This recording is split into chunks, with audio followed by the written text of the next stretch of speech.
Ya. ¿Listo?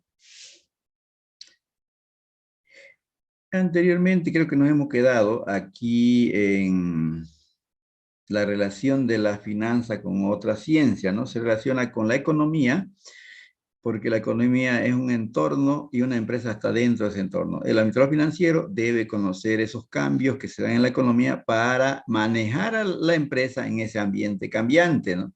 Se menciona que el gerente de una empresa manejar a la empresa es como manejar como las funciones de un capitán que maneja un barco en las aguas movedizas del mar. Entonces, por eso debe saberlo dirigir en ese ambiente cambiante que es la economía, sacarlo a flote, ¿ya?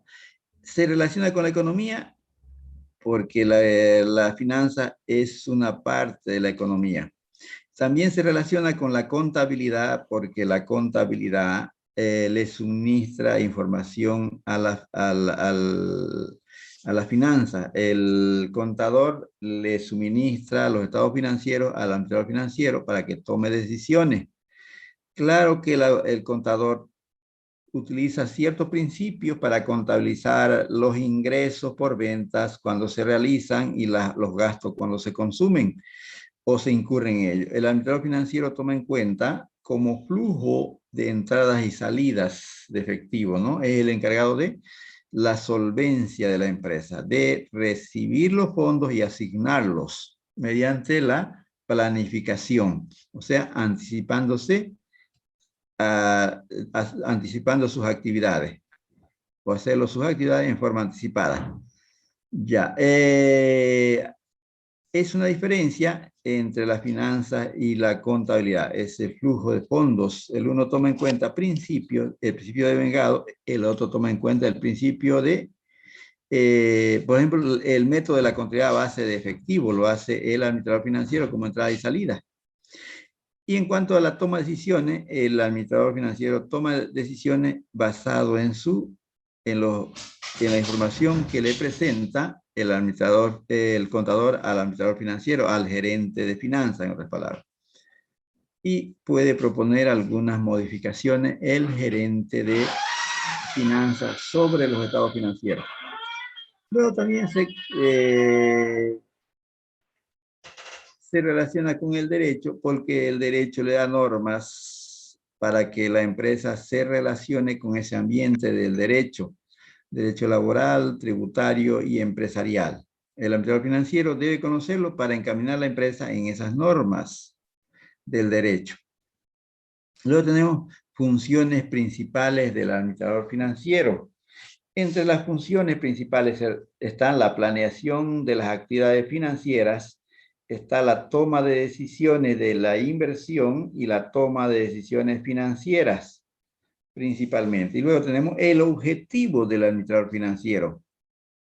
Ya, el objetivo, funciones principales del administrador financiero y por último tenemos el objetivo del administrador financiero. Dentro de las funciones principales del administrador financiero son dos básicamente, ¿no? Tomar decisiones de inversión y tomar decisiones de financiamiento. Pero para eso tiene que hacer una planificación y análisis de las actividades financieras. En eso se refiere a que se transforme la información financiera en una forma útil para controlar y vigilar la empresa, para vigilar la posición de la empresa.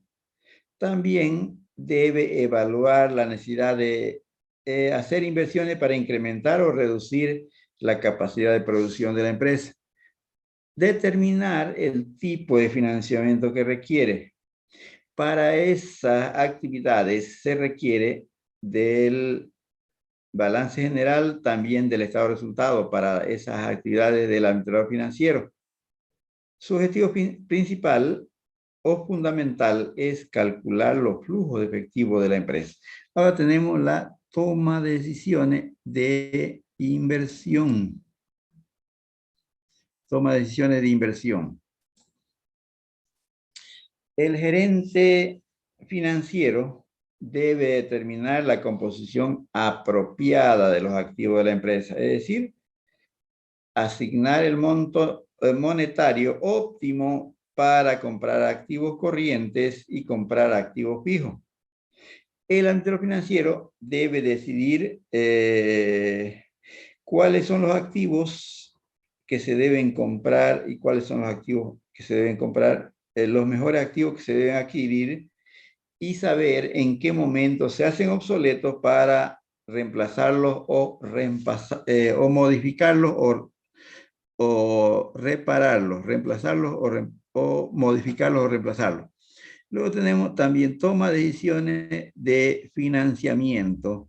Él requiere que la empresa debe conseguir financiamiento. Él es el encargado de conseguir financiamiento para la empresa. Él debe hacer una composición adecuada de financiamiento para la empresa a corto y largo plazo. Conseguir financiamiento a corto y largo plazo. Entonces, es importante que la empresa se tome en cuenta que se debe determinar cuáles son las fuentes más apropiadas de financiamiento para la empresa a corto y largo plazo. A veces muchas decisiones son impuestas por emergencia de la empresa. ¿Ya? Algunas requieren de un análisis minucioso de las alternativas financieras disponibles y su costo y sus implicaciones a largo plazo para el logro de las metas.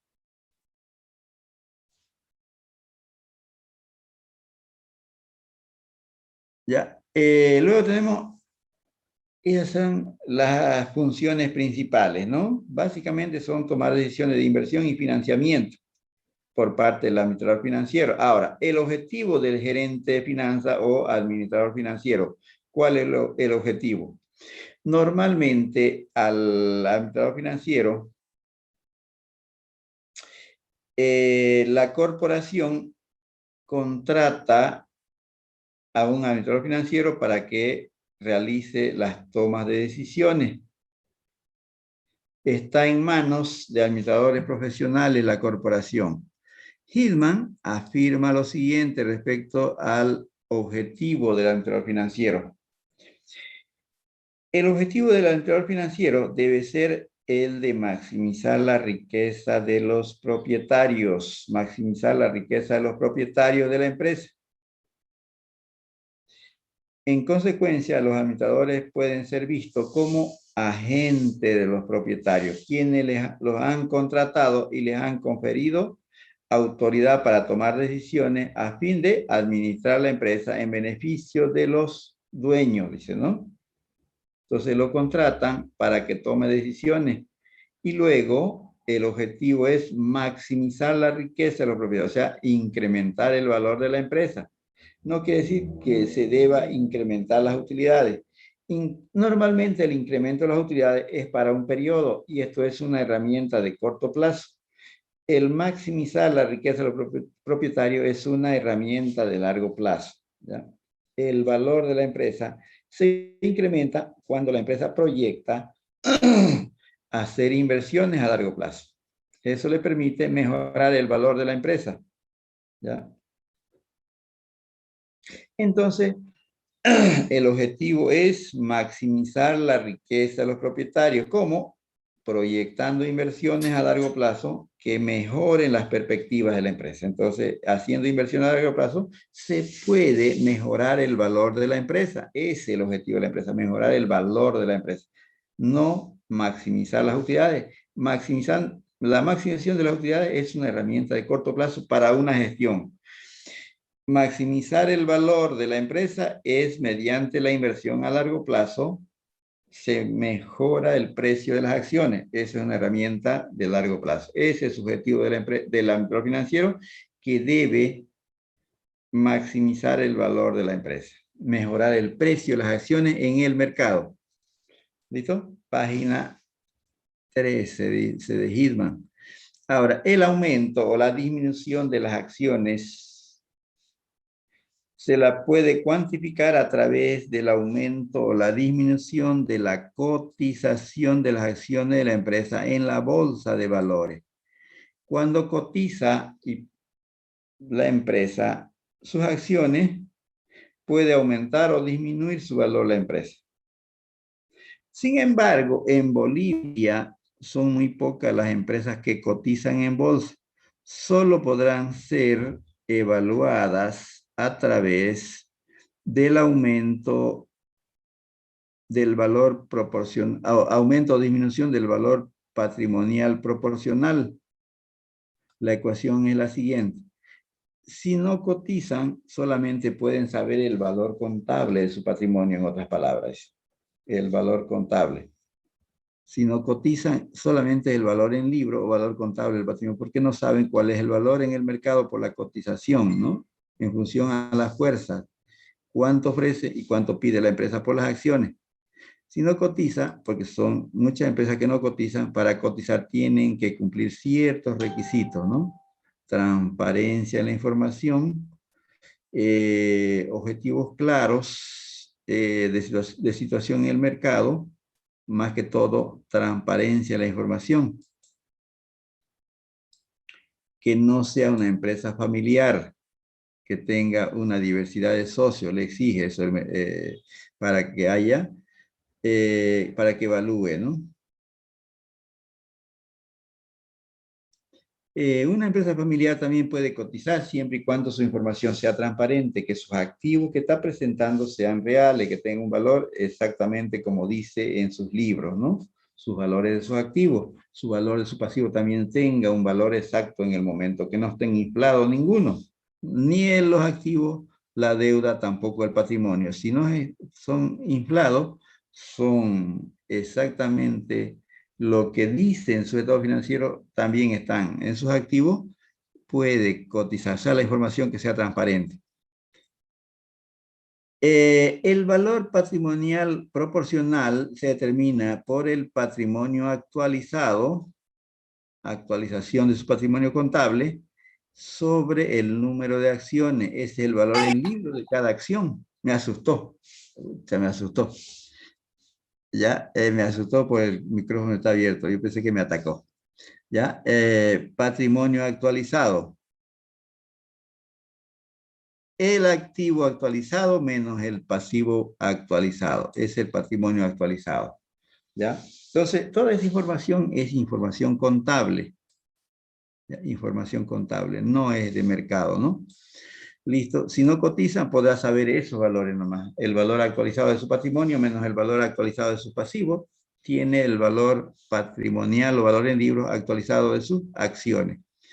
Ahora tenemos la empresa.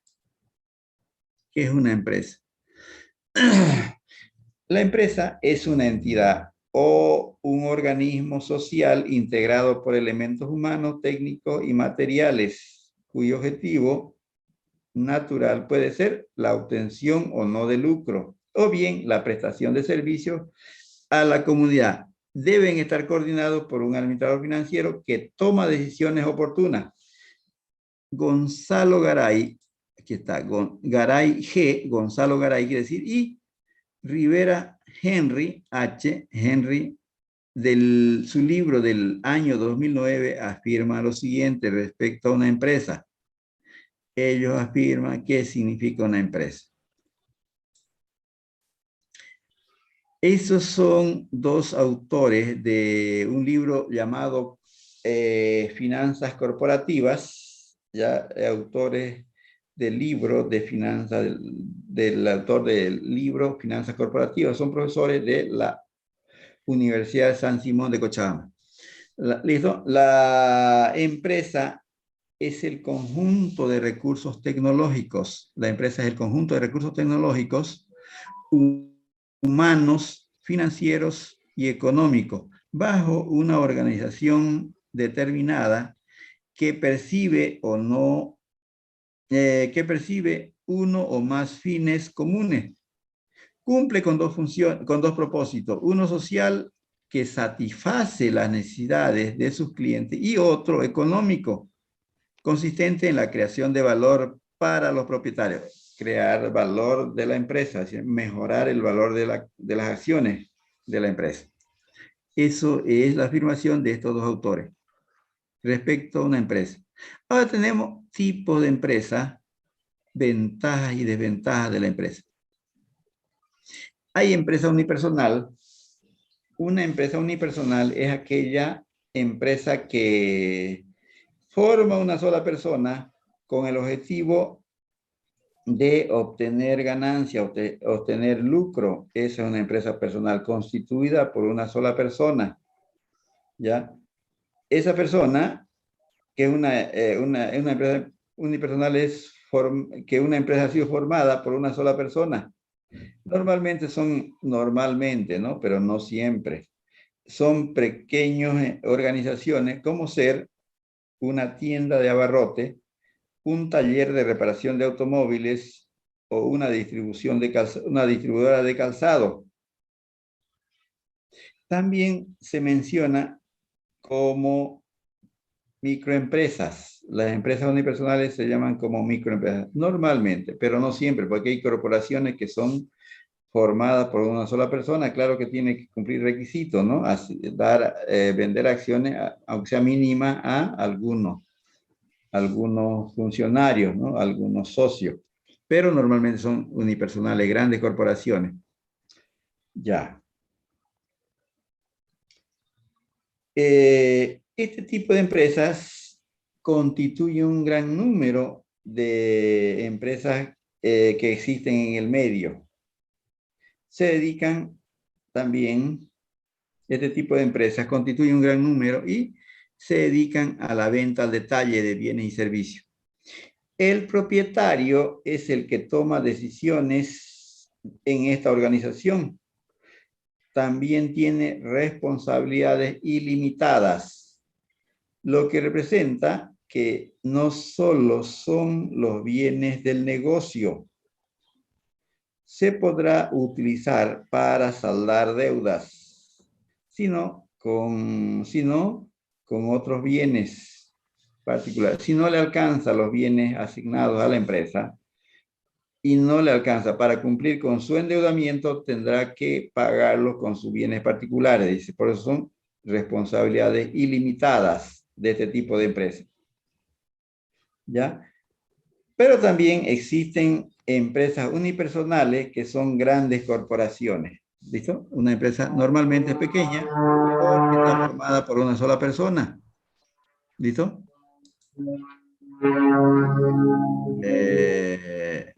Es Bani Guillen. Bani Guillen es. ¿No? Ella es la que está Perdón, haciendo. licenciado.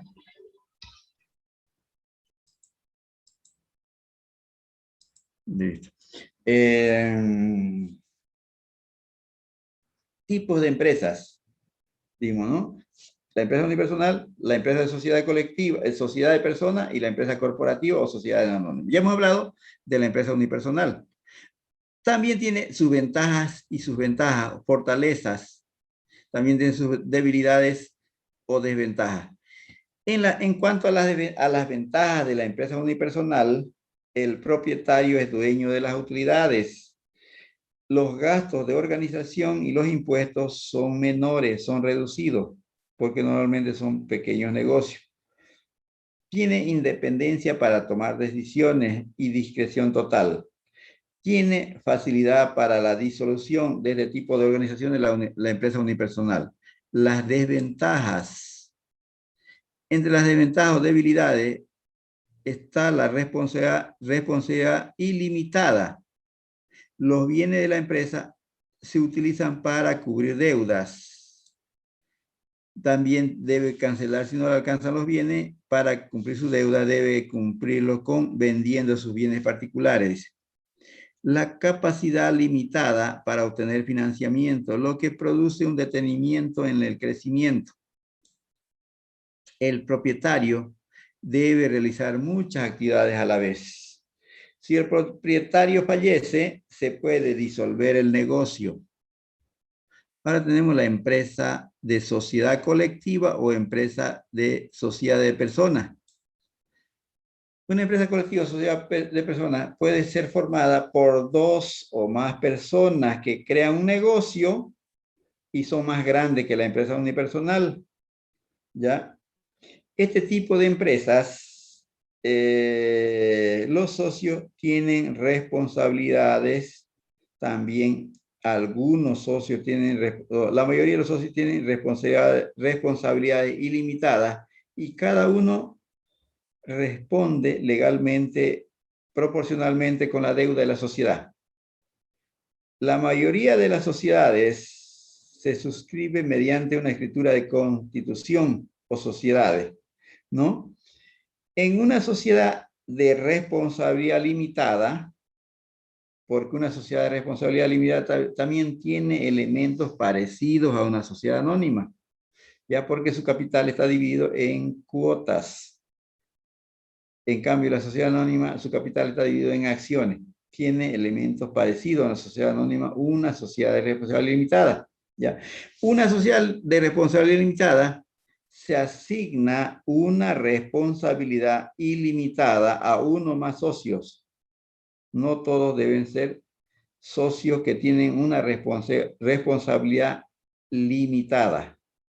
Quiere decir que responden hasta el monto de sus aportes. Algunos deben tener sociedades, deben tener responsabilidades ilimitadas. Algunos. ¿Ya? Se asigna una responsabilidad, limitada se asigna una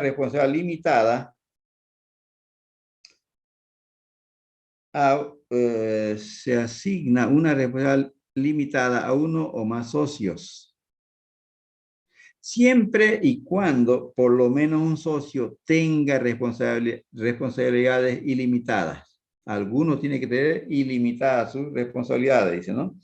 Un socio con responsabilidades limitadas está prohibido de dirigir al negocio. Tiene que ser responsabilidad ilimitada el socio que dirija, ¿no?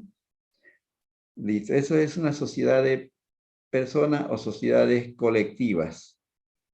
También tiene ventajas y desventajas o ventajas o fortalezas. Entre las ventajas, dicen los ingresos de efectivo son mayores que una empresa unipersonal. El monto de capital es mayor que una empresa unipersonal. Tienen mejor reputación crediticia, mayor recurso de planeación y capacidad administrativa disponibles, mayor poder de financiamiento que una empresa unipersonal. Ventajas sobre una empresa unipersonal, la empresa colectiva. Las desventajas de la empresa colectiva o debilidades.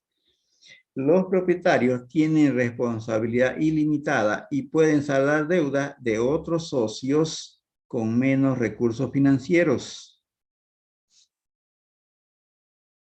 ¿Ya? La sociedad se puede disolver cuando uno de los socios fallece. ¿Ya? La sociedad puede ser disuelta cuando uno de los socios fallece. Estamos hablando si son dos socios,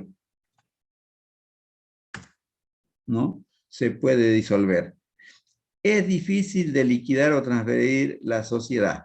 Eso en cuanto a las desventajas. Ahora tenemos la empresa corporativa, la corporación o la sociedad anónima. Una sociedad anónima se caracteriza porque el capital se divide en acciones. Los socios tienen una responsabilidad que se limita hasta el monto de su aportación. La junta de accionistas está dirigida por un directorio compuesto por 3 miembros como mínimo, accionistas o no.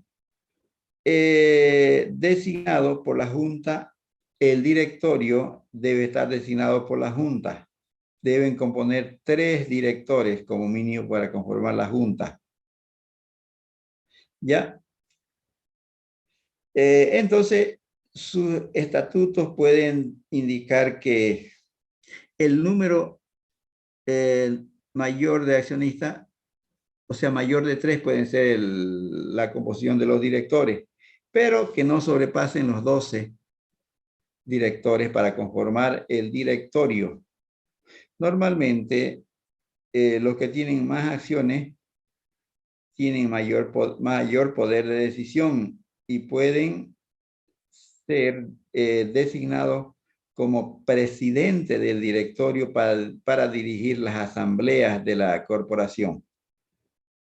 ¿Ya? Pueden ser 3, pero no sobrepasen los 12 directores para conformar la mesa directiva de la corporación. Hillman afirma lo siguiente respecto a una corporación. Dice, la afirmación de Hillman dice lo siguiente: una sociedad anónima es un ente de negocios tangibles. Perdón. Una sociedad anónima es un ente de negocios intangibles, dice, creada por ley, de acuerdo a ley. Una sociedad anónima tiene facultades iguales que un individuo. Puede demandar y ser demandada ante la ley, establecer contratos y participar en ellos, y adquirir propiedades a su nombre. Los componentes principales de este tipo de empresas son los accionistas, el consejo de administración o junta directiva y el presidente. Estamos hablando del presidente del directorio o de la junta, ¿no? Que son socios. Ya, el presidente puede ser el que tiene mayor número de acciones. El presidente para conformar la mesa directiva, para dirigir las acciones estratégicas de la empresa. Acciones estratégicas.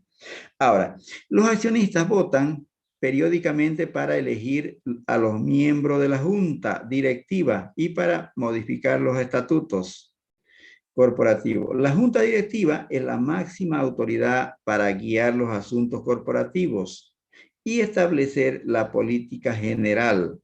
También es responsable de desarrollar las metas y planes estratégicos. Página 5 del libro de Hillman. Eso es lo que afirma respecto a una corporación. Ahora, los propietarios de una corporación son sus accionistas, cuya propiedad se puede demostrar con la tenencia de acciones. Pueden ser acciones comunes o acciones preferentes. Los accionistas esperan recibir dividendos que son distribuidos periódicamente de las ganancias. Los accionistas deben recibir dividendos cuando son distribuidos parte de las ganancias, dice, ¿no? También los accionistas pueden obtener ganancias, fíjense aquí, de los dividendos también van a obtener ganancias por medio del aumento en el precio de las acciones. Cuando sube el precio de las acciones, ellos ganan también los accionistas, ¿no? Con el aumento en el precio de cotización en el mercado. Ya. El presidente o director ejecutivo es responsable de las operaciones y de la ejecución de la política establecida por la junta directiva. El gerente general, que es contratado por la junta, él es el responsable de todas las operaciones porque él toma decisiones que le ha encargado el directorio al gerente general. En una corporación grande le dicen presidente ejecutivo o gerente general. Presidente del directorio es el presidente de todos los socios, ¿no? De los directores para dirigir las asambleas estratégicas de la empresa. El director ejecutivo o presidente ejecutivo es el gerente general en nuestro medio que dirige las operaciones, ¿no? Entonces, los socios, los accionistas esperan recibir dividendos, dice, ¿no? Y también obtener ganancia por medio del aumento de la cotización en el precio de las acciones. El presidente ejecutivo o director ejecutivo es responsable de las operaciones de la empresa y de ejecutar las políticas establecidas por la junta directiva. El presidente debe presentar informes periódicos a la junta corporativa o junta directiva. Entonces, el gerente general debe rendir cuenta de las operaciones, debe informar cómo se está realizando, cómo le está yendo a la empresa en los resultados, debe informar, no debe ocultar información. Si oculta información y luego los socios contratan un auditor para que le haga una auditoría operativa. La auditoría operativa consiste en hacerle una auditoría de las acciones al gerente general. ¿Listo? No debe ocultar ninguna operación porque ellos pueden contratar a los auditores para que le revisen sus actividades, ¿no? Entonces,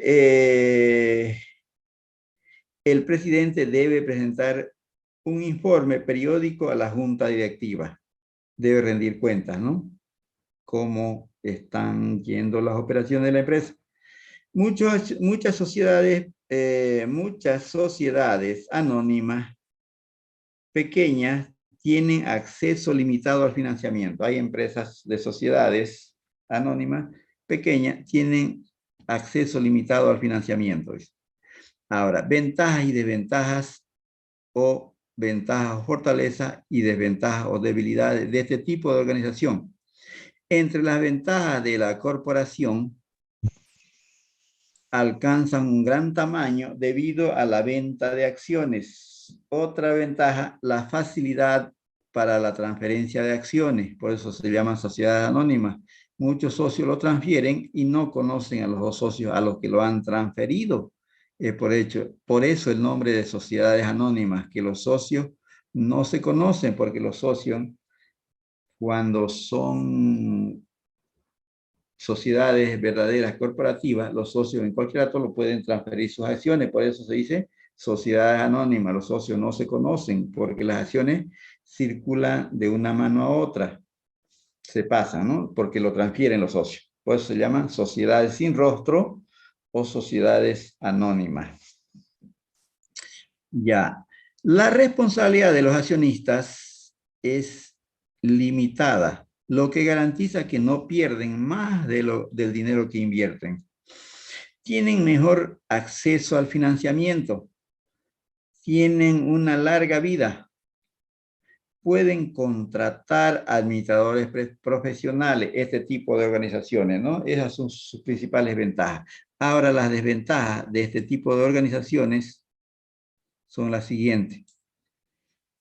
Los gastos de organización son superiores a los otros tipos de empresas por la cantidad de ventas que tienen, ¿no?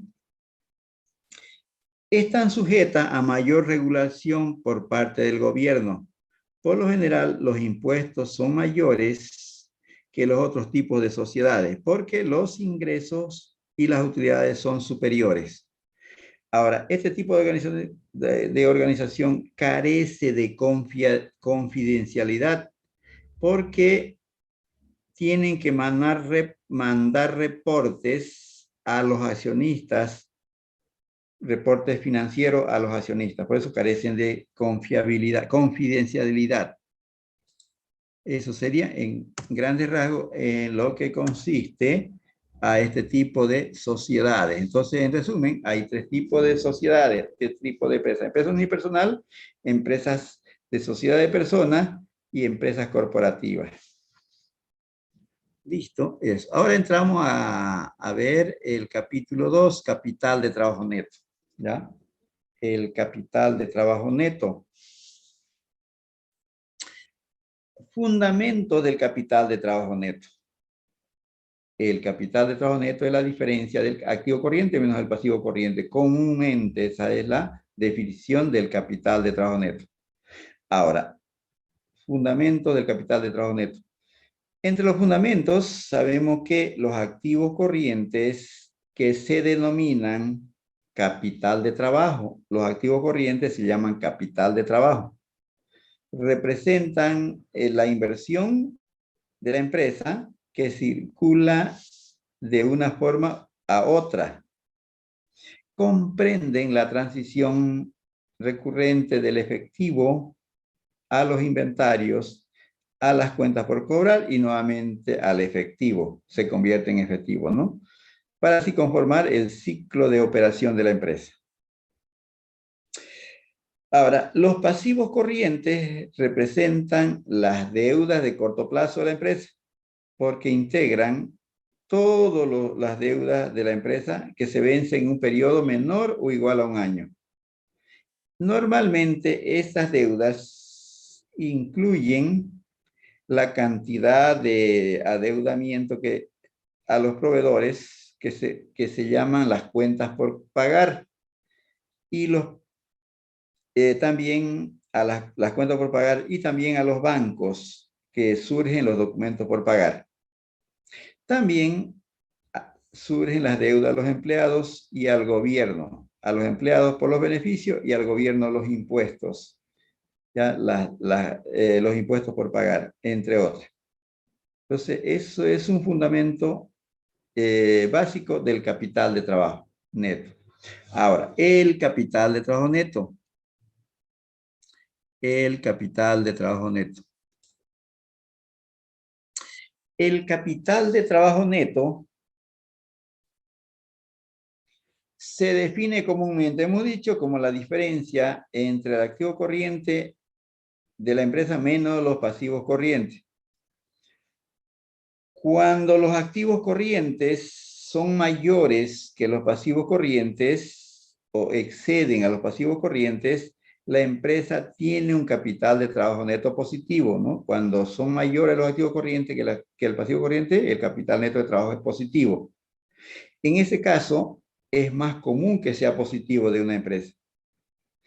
El capital neto de trabajo se puede definir también desde el punto de vista de las finanzas como aquella porción del activo corriente que es financiado con endeudamiento a largo plazo, con fondos a largo plazo.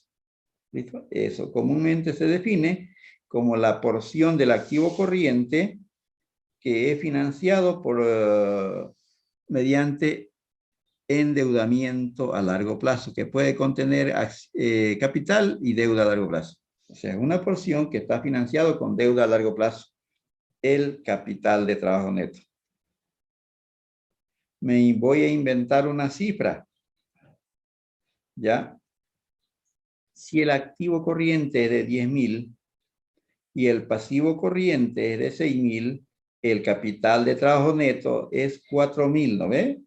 Esos 4.000 estarían financiados con endeudamiento a largo plazo. Ya, eso es la porción del activo corriente que está financiado con endeudamiento a largo plazo. Ahora, cuando el capital neto de trabajo, cuando los activos corrientes son menores que los pasivos corrientes, en ese caso la empresa tiene un capital de trabajo negativo, ¿ya? Pero es menos común que el capital de trabajo neto sea negativo, ¿ya? Nada más. En general, cuanto mayor sea el margen en que los activos corrientes de una empresa cubren a sus pasivos corrientes, mayor será la capacidad de pagar las cuentas cuando se vencen. Ahora, cuando más predecibles sean las entradas de efectivo para la empresa, menos capital neto de trabajo se ocupa o se necesita. Ya, un gran número de empresas no puede equilibrar con acierto las entradas y salidas de la empresa, ¿no? La ecuación es la siguiente del capital de trabajo. El activo total es igual al pasivo, al pasivo total más el patrimonio. El activo total está conformado por activo corriente más activo no corriente. A su vez, el activo corriente más el activo no corriente debe estar en equilibrio con el pasivo y el patrimonio. El activo corriente más el activo no corriente es igual al pasivo corriente más el pasivo no corriente, más el patrimonio que está simbolizado por P. Ahora, si el pasivo corriente lo trasladamos al primer miembro a restarle al activo corriente, tenemos esta simbología, ¿ya? Activo corriente menos pasivo corriente es el capital de trabajo neto. Pero a su vez, el activo no corriente lo trasladamos al segundo miembro con signo negativo. Entonces, igual a la suma del pasivo no corriente más el patrimonio menos el activo no corriente. Esa es la igualdad que tenemos acá. Entonces, en otras palabras, si el activo corriente menos el pasivo corriente es el capital neto de trabajo, el capital neto de trabajo entonces es igual al pasivo corriente, no corriente más el patrimonio menos el activo no corriente. Eso en líneas generales es lo que significa el capital de trabajo neto. ¿Ya? Listo. El capital de trabajo neto. Ahora, en el caso de las empresas manufactureras, los activos corrientes representan alrededor del 40%. En una empresa manufacturera, el activo corriente representa el 40% del total de sus activos, ¿ya? Porque está conformado el activo corriente por efectivo, materia prima, productos en proceso y productos terminados. En una empresa industrial tiene una gran cantidad de inventarios, materia prima, productos de proceso y productos terminados. Y representa el 40% de los activos totales, el activo corriente. Los pasivos corrientes representan cerca del 26% del financiamiento total. ¿Ya? La suma de los pasivos totales más el patrimonio dice que el pasivo corriente debe representar al 26% del total del financiamiento. ¿Ya? De esta forma, no se debe sorprender que el administrador financiero a corto plazo, en la administración financiera de los activos corrientes y los pasivos corrientes sea una actividad prolongada. ¿Ya? Entonces, administrar los activos corrientes y los pasivos corrientes le consume más tiempo que los no corrientes al administrador financiero. Entonces, son actividades prolongadas y largas, ¿no? Son actividades más importantes y prolongadas en la administración financiera. Entonces, administrar al activo corriente y el pasivo corriente le consume más tiempo al administrador financiero. Ya, en las grandes empresas, el 60% del tiempo dedicado a la administración se consume en actividades de administración de corto plazo, o sea, activo y pasivo corriente. 60% de su tiempo en administrar activo y pasivo corriente. El 40% restante en actividades administrativas financieras a largo plazo. El 40% restante en actividades financieras de largo plazo.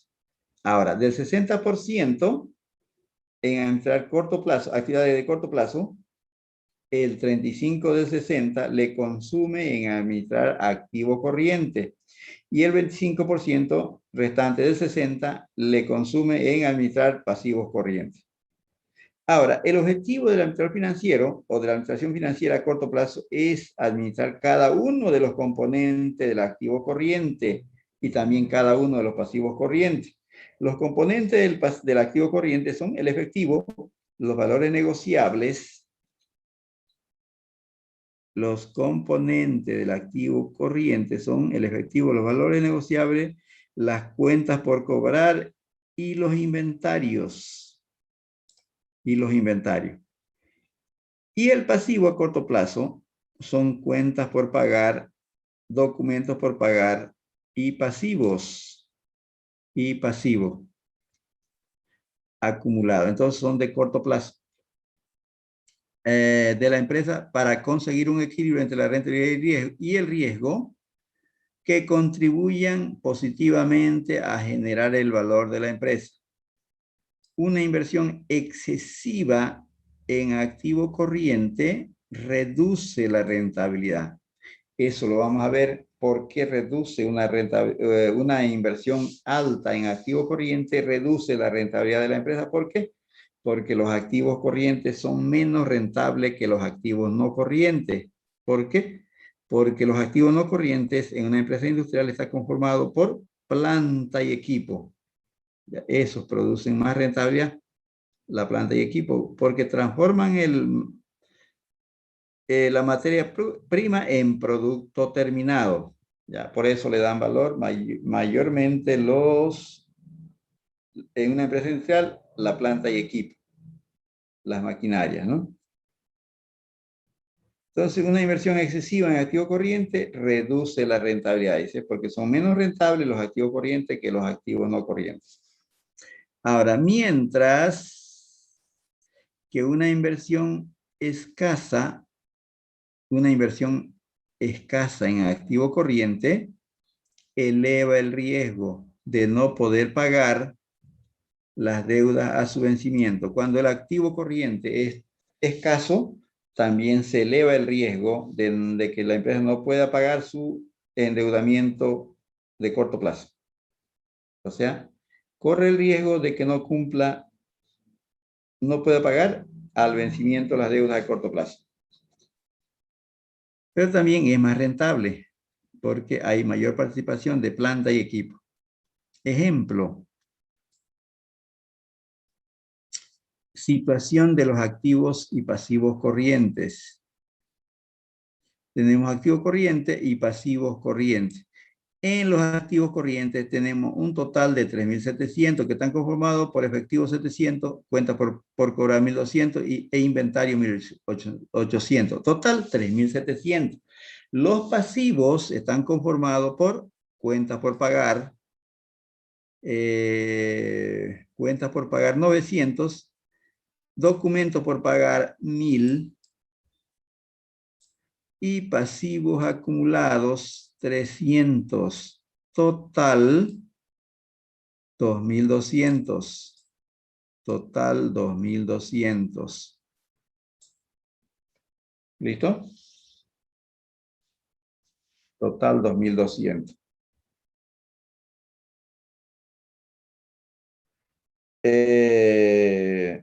Entonces, el capital neto de trabajo sería la diferencia de 3.700 menos 2.200. ¿Cuánto es la diferencia? 1.500, ¿no? Ese es el capital neto de trabajo, 1.500. La diferencia entre total activo corriente de 3.700 menos el total de pasivo corriente de 2.200 nos da 1.500. Ahora, comentando más abajito. La productora dice que de aquí a un cierto tiempo va a tener que pagar la empresa, va a tener que pagar 1.300, dice, como comentario a grandes rasgos. Va a tener que pagar de aquí a 30 días 1.300.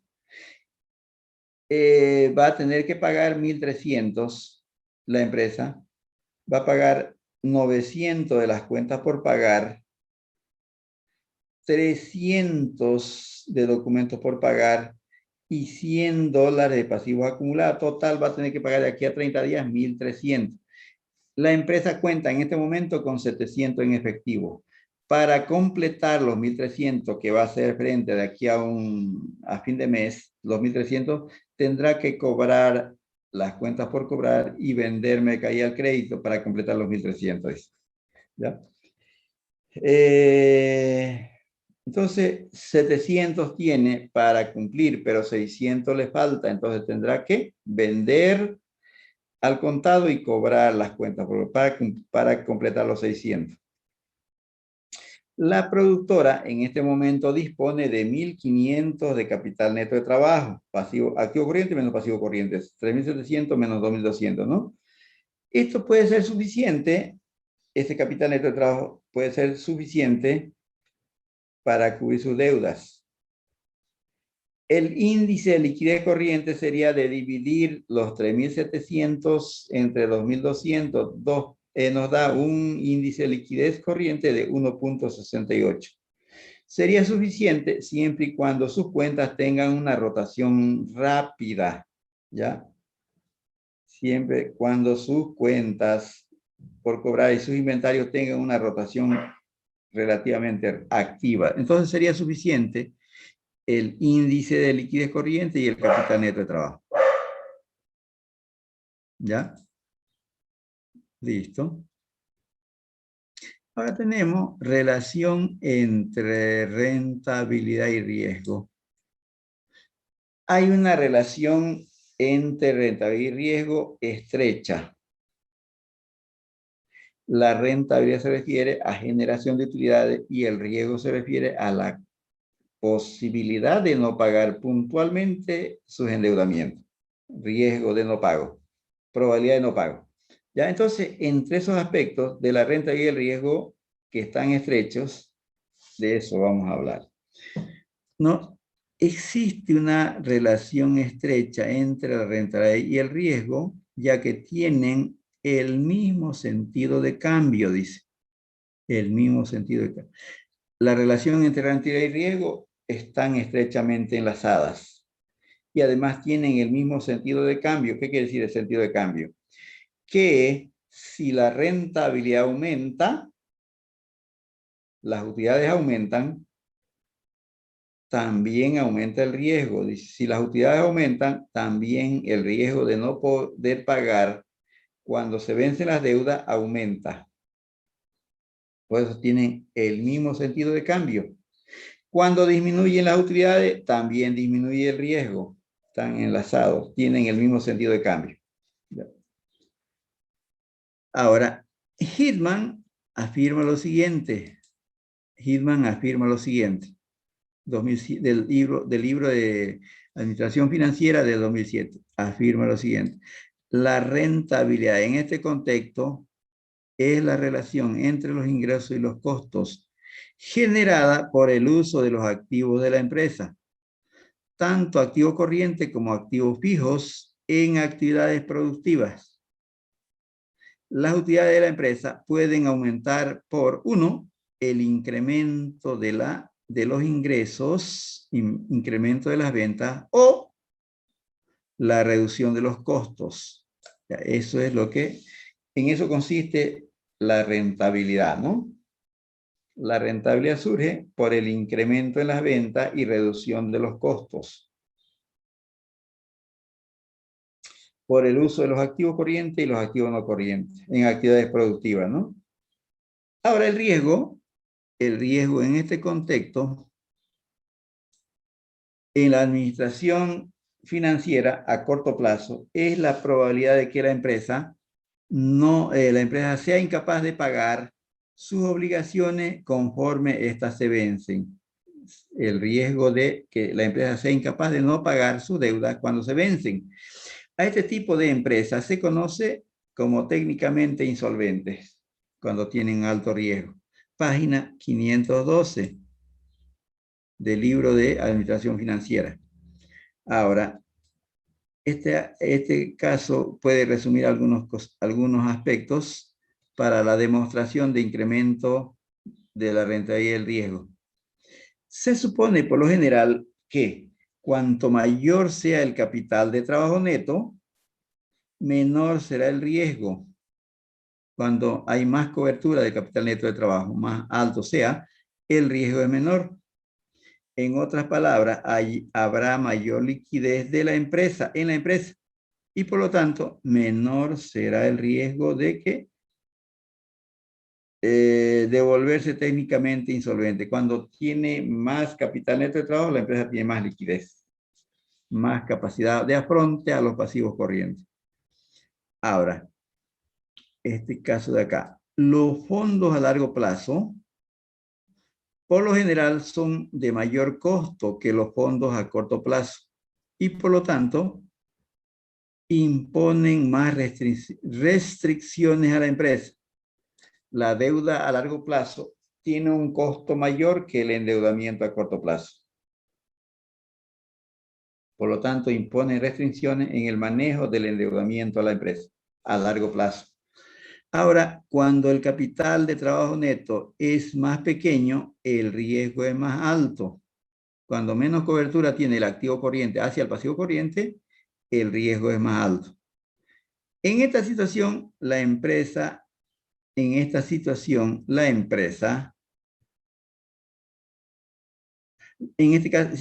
rentabilidad es mayor. Cuando el capital neto de trabajo más pequeño, la rentabilidad es mayor. También el riesgo es mayor. ¿Ya? La rentabilidad es mayor por utilizar en mayor proporción los pasivos corrientes los cuales tienen un costo financiero menor que la deuda a largo plazo. ¿Ya? La deuda a largo plazo. ¿Ya? Tienen un costo de financiamiento menor que la deuda a largo plazo.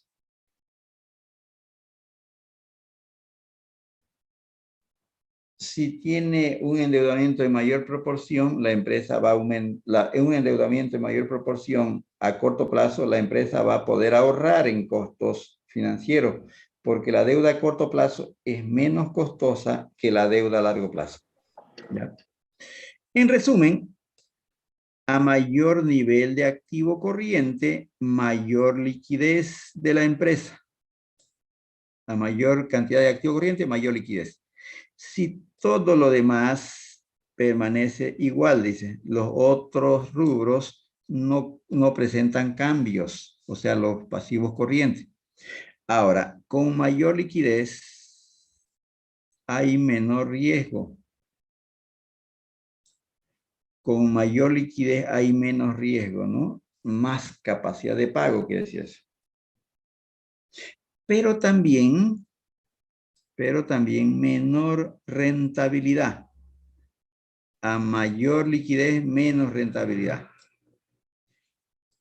En la administración de capital de trabajo neto se ven los dos principios básicos de las finanzas de la operación. En la administración de capital neto de trabajo se ven los dos principios básicos en la administración de las finanzas de la operación. Dice. La rentabilidad.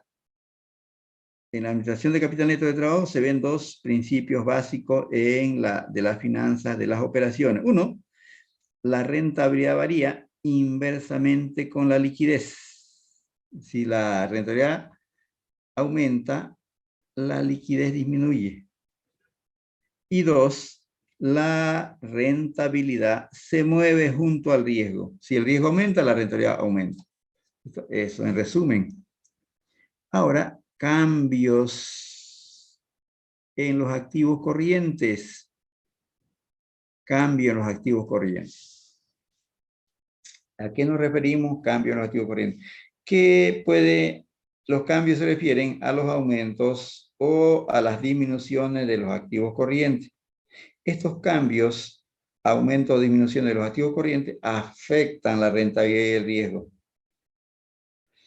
Y ya, estos cambios en los activos corrientes se pueden producir cambios en el nivel de los activos corrientes de la empresa, en la rentabilidad y el riesgo, que se muestran usando la razón del activo corriente dividido entre el activo total. ¿Ya?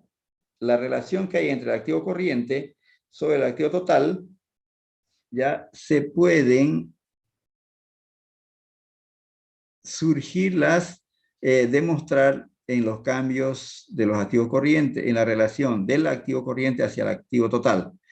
Cuando la razón aumenta, quiere decir que los activos corrientes aumentan, pero el activo total no aumenta, quiere decir que los activos corrientes aumentarán y haría disminuir a los activos no corrientes. Si la razón aumenta, es decir, cuando se incrementan los activos corrientes, la rentabilidad disminuye. Si la razón aumenta, la rentabilidad disminuye. ¿Por qué? Porque los activos corrientes son menos rentables, hemos dicho, ¿no es? Son menos rentables. ¿Por qué son menos rentables? ¿Por qué? Porque los activos corrientes son menos rentables que los activos fijos. Ya nos anticipamos, ¿no? Ya que estos últimos aumentan el valor más que los activos corrientes. Entonces, quiere decir, ¿por qué? Porque los activos fijos que conforman la maquinaria y los equipos, estos transforman la materia prima en producto acabado y le dan valor a la empresa. Entonces, los activos fijos son más rentables, en otras palabras, que los activos corrientes.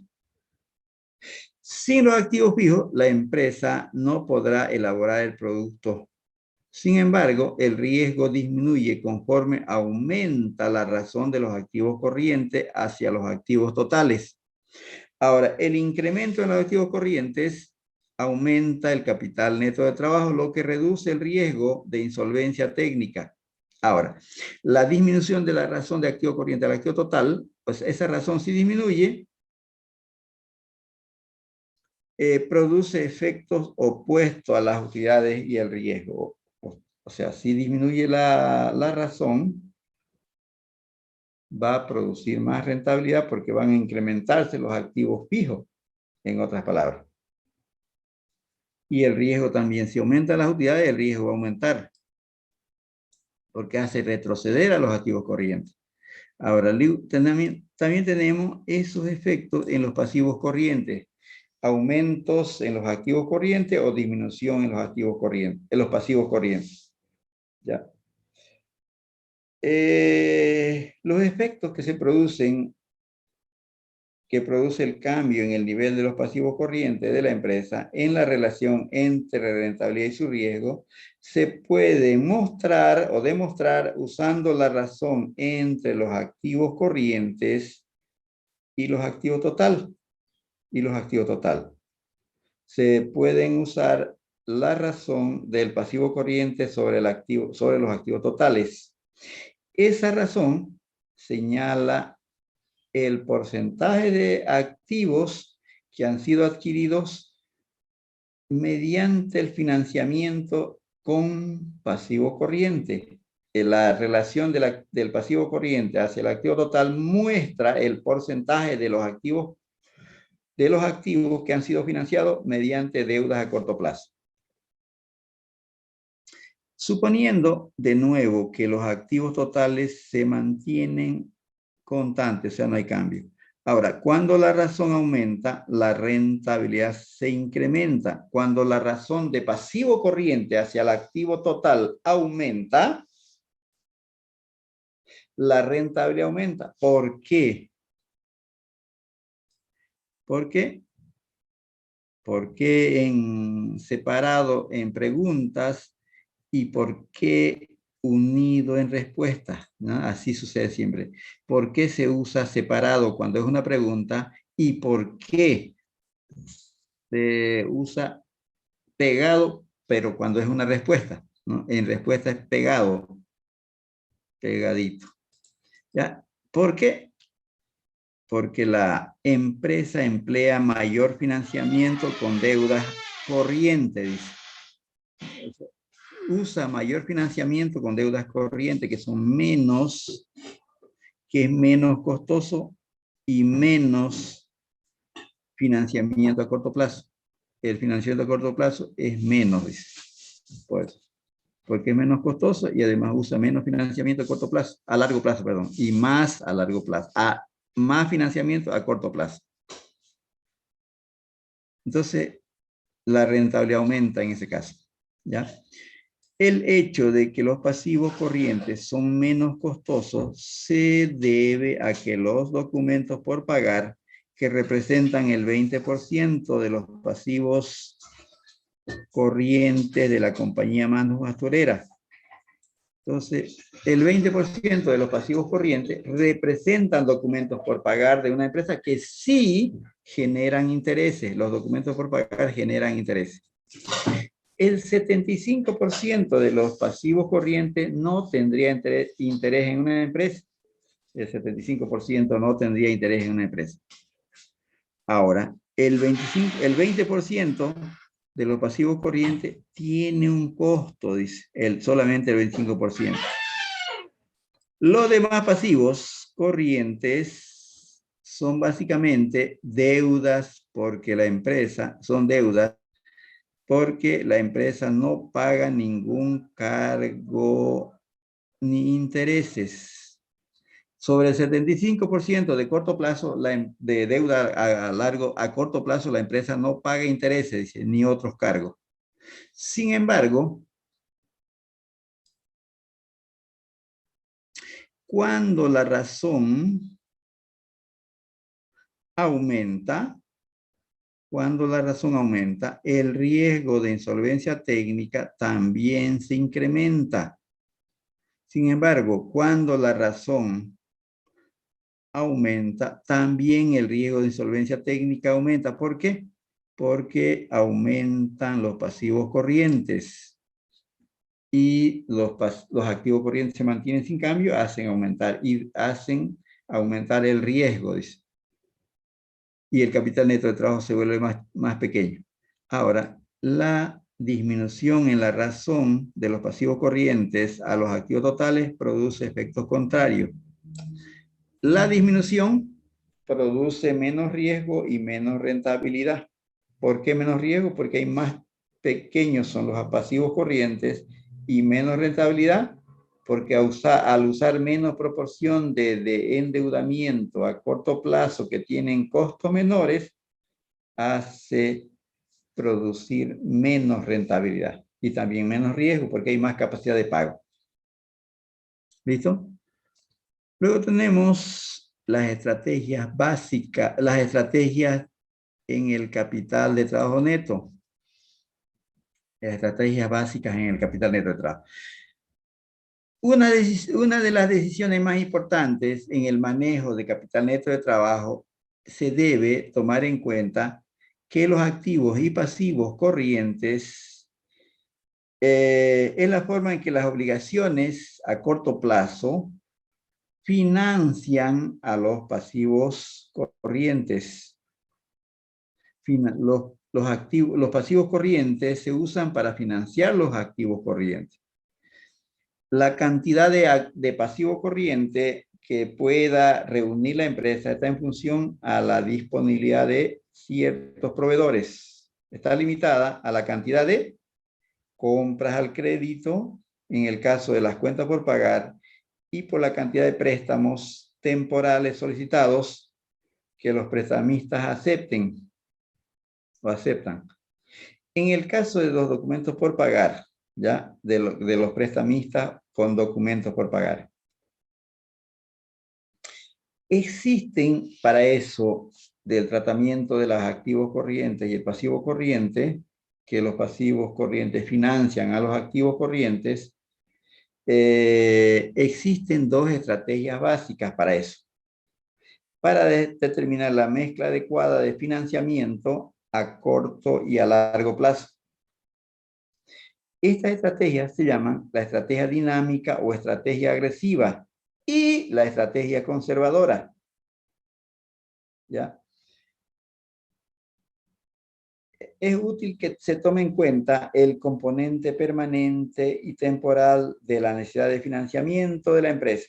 Entonces, además de que puede usar una mezcla adecuada de las estrategias de financiamiento, estrategia dinámica y conservadora, debe tomar en cuenta que la empresa tiene dos necesidades temporales y necesidades permanentes de financiamiento. Una empresa, ¿no? En este análisis se aplica la definición alternativa que describe el capital de trabajo neto como la porción del activo corriente que es financiada con fondos a largo plazo. En este caso, entonces, se debe tomar en cuenta la necesidad de financiamiento de la empresa. Se toma en cuenta la definición alternativa del capital neto, es decir, que el activo corriente menos el pasivo corriente, esa diferencia está financiada con fondos a largo plazo. ¿Ya? Entonces, para cumplir con las necesidades temporales y las necesidades permanentes. Las necesidades temporales de financiamiento son aquellas necesidades o requerimientos de financiamiento que surgen temporalmente, o sea, en ciertas épocas del año, temporalmente o estacionalmente. Por ejemplo, en una empresa de panificación, cuando bajan las temperaturas hay mayor demanda del producto. Cuando suben las temperaturas, disminuye la demanda. Entonces, ahí surgen las necesidades temporales. Cuando baja la temperatura, la empresa requiere mayor producción para atender la demanda, ¿no? Entonces, surgen las necesidades temporales de financiamiento. Va a requerir más materia prima y más mano de obra. ¿Ya? Ahí van a surgir las necesidades temporales.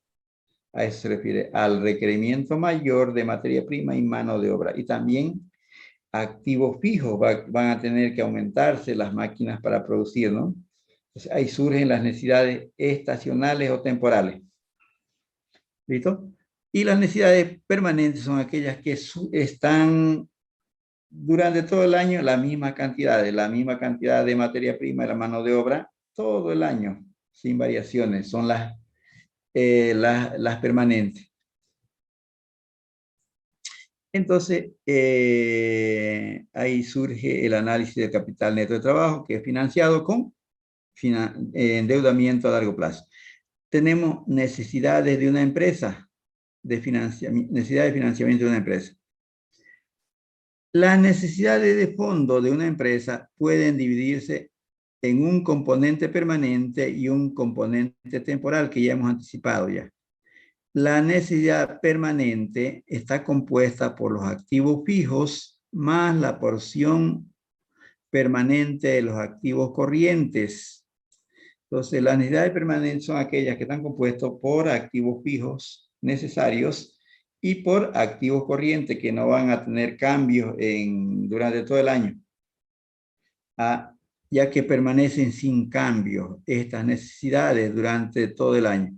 Ahora, la necesidad temporal, que consiste en la porción temporal de los activos corrientes, que varía durante el año con las estaciones. Ya, las necesidades temporales son estacionarias. Ejemplo de una empresa de panificación. ¿Ya? Luego tenemos las estrategias de financiamiento dinámica. En la estrategia dinámica de financiamiento, dice que la empresa debe financiar con endeudamiento a corto plazo para cubrir todas las necesidades de activos corrientes. Dice, la estrategia dinámica de financiamiento consiste en que la empresa financie al menos sus necesidades temporales y posiblemente alguna parte de las permanentes con fondos a corto plazo. El saldo restante de sus necesidades permanentes será financiado con fondos a largo plazo, dice. Como hay dos necesidades de fondos, necesidades permanentes y necesidades temporales, dice que la empresa, por lo menos las necesidades temporales de fondos, deben ser financiadas con endeudamiento a corto plazo. Si se pudiera, alguna parte de las necesidades permanentes serían financiados con endeudamiento a corto plazo. El saldo restante de las necesidades permanentes debe ser financiado con endeudamiento a largo plazo. Eso indica la estrategia dinámica. La estrategia conservadora es al revés. Dice que en esta necesidad, esta estrategia de financiamiento, todas las necesidades temporales y las necesidades permanentes deben ser financiadas con endeudamiento a largo plazo.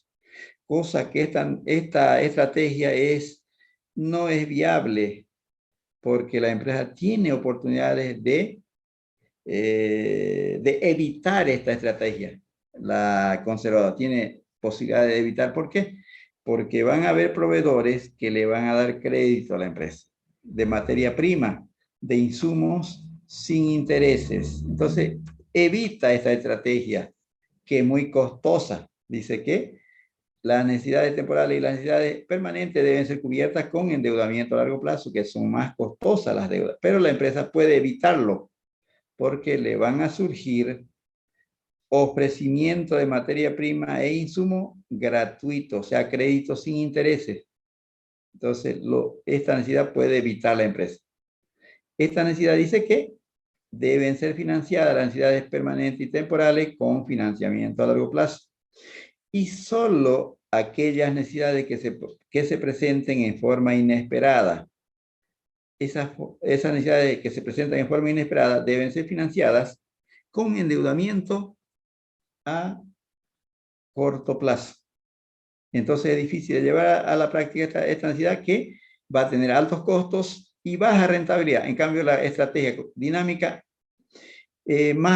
bajos costos y mayor rentabilidad. Pero pueden mezclarse estas estrategias, la conservadora y la dinámica, para hacer un punto intermedio. Aquella que tiene más rentabilidad y aquella que tiene menos rentabilidad. Puede ser un punto intermedio adecuado para el financiamiento de la empresa. Ahí vamos a quedar, ¿listo? Las suposiciones quedamos las otras clases, ¿listo? Me hacen recuerdo que nos hemos quedado, se desconfiguró. Hemos quedado en estas estrategias, ¿listo? Continuamos la otra clase. ¿Hay alguna consulta? Adelante, jóvenes. ¿Ninguna? No, listo. Entonces, Ninguna licen. ya, procuren entonces sacarle fotocopia al material todo, ya, para que la otra clase ya vamos a hacer práctico. Fíjense, aquí hay un práctico ya. Para eso requerimos el material, ¿listo? Aquí un práctico ya. La otra clase hacemos práctico, ¿listo? Nos vemos la otra clase. Está bien, licen. Hasta el viernes. Está bien, listo. Hasta luego, licen. Hasta luego. Hasta luego, Hasta luego, licenciado. Hasta luego. Nos vemos el viernes. Que estén bien. Hasta luego, licenciado. Hasta luego. Hasta luego.